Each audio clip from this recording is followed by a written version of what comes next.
Five of my favorite pieces of classical music. You know, I feel like classical music is a genre of sorts that is very, how do I say it? It's not as well regarded. Well, it is well regarded, but then it's not as listened to, perhaps, as most genres by people my age, perhaps, or just by general public, because of this idea that maybe classical music is some kind of like an inaccessible art form.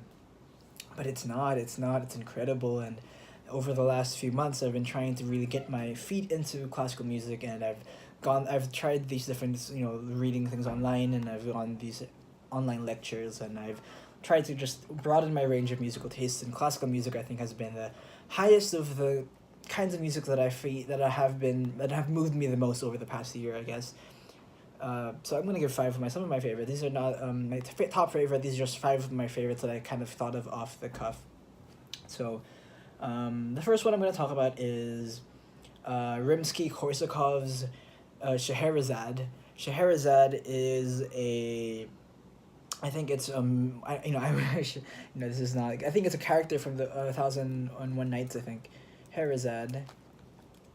But Scheherazade is a character from the 1001 Arabian Nights, 1001 Nights, or the Arabian Nights, and it is based off that. It's part of what it was at the time. It was a genre of music called exoticism. Exoticism was when they would kind of, where Europeans were getting drawn through influences from the East, or through just different kinds of, it was more, not necessarily from the East, but just getting outside culture, outside national influences into their music and kind of appropriating them to some degree. I don't use the word appropriating not in a negative sense, but just they were adopting sounds from different places and incorporating them into their own kinds of music. It was never seen as like a bad thing at the time. Right now we look at this a big thing about cultural appropriation now, but back then it was just it was a genre. It was called exoticism. So they were getting music from the Middle East of sorts, and this is an incredible piece of music. It is an orchestral work. It is, I guess it's program music to some degree, but it is their most popular, I think, and I think I haven't really listened to a lot of their stuff, but I'm so excited to hear the rest because this really blew me away. Incredible. I listened to this Fritz Reiner and Chicago Symphony Orchestra kind of recording of it, and I thought it was just absolutely incredible.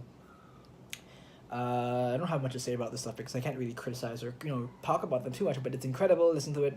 It's like it's like an hour long.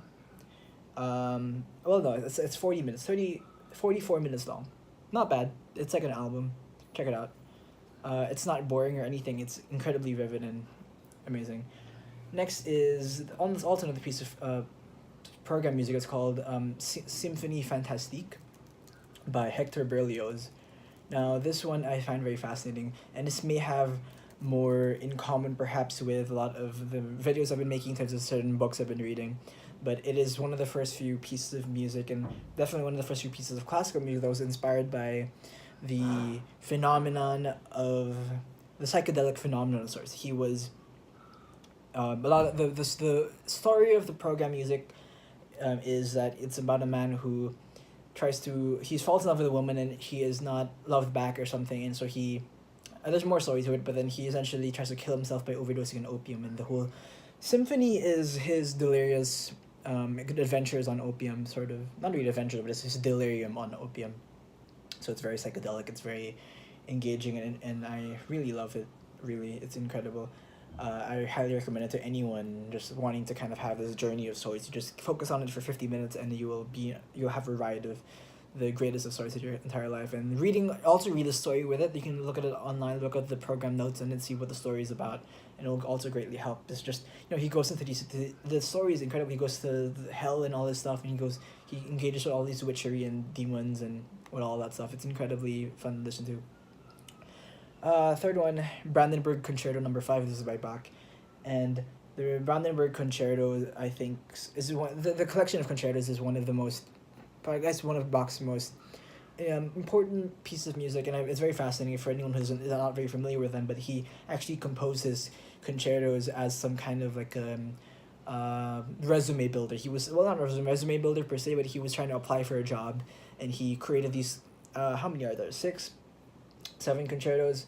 But he created these concertos as a thing he was trying to get I forgot the position he wanted to get, but he wanted to get a position, and there's 6 concertos, and he sent all of the compositions to the magic to the Kingdom of Swords or whatever wherever he was trying to get his job, and he was rejected, and he never heard back from them. But somehow later on in life, I guess we were able to find the copies of these manuscripts of these just these compositions, and we found how incredible they are. And the fifth one I love very much because the first allegro, the first section of it, ends on what is, I think, the very first harpsichord, or you can even say piano solo. It's incredible to hear, and the harpsichord is very different sonically than the piano because it isn't able to kind of show I guess I forget the musical term for it, but you just can't show how the loudness of the sounds, because everything is just, it's all equally tempered in terms of its just volume. But then you have like a harpsichord solo towards the end, solo of sorts, and it's very vivid, and it's like if you like rock music and you like those musical solos, definitely check out the end of the first third of the Brandenburg Concerto number 5. Next one, we got Mozart. We got Piano Concerto number 19. Now this is not necessarily something because of the. Let's give how long this is. So Concerto number 5 is around 18 minutes long, so 20-minute long. It's a good short thing to listen to. Piano Concerto number 19. This one I like very much, not necessarily because I like it more than the other piano concertos. It's because it's one I've listened to the most often, because it was just the one that I kind of downloaded, and I just had more time with it, so I feel like I'm more familiar with it, and I just love it so much, and I'm very excited to hear the rest of the concertos. I've heard only 19 and 20 really, and they're both been incredible. So 19 is one I really enjoy. There's not much really to say with Mozart. He's fascinating because he was part of the movement of sorts where they were trying to make music not as complex perhaps as like Bach, but it was more for the masses, and something that was actually playable to some degree, although they still sound kind of hard to play. But Piano Concerto number 19 in F major is a 30-minute long piece, so if you want to have like a 30 minutes long thing, check out this Mozart Piano Concerto. And the last one I have is very short. It's like 4 minutes long, 4.5. It's Frederic Chopin's Nocturne number 2, OP number 9 number 2, OP 9 number 2 in E flat major. I don't know how to 9-2 in E flat major. It's one of his nocturnes. Chopin is very interesting in terms of the history, I guess, of when we talk about these musical pieces. You can tell, like, for example, the first two were pieces of program music.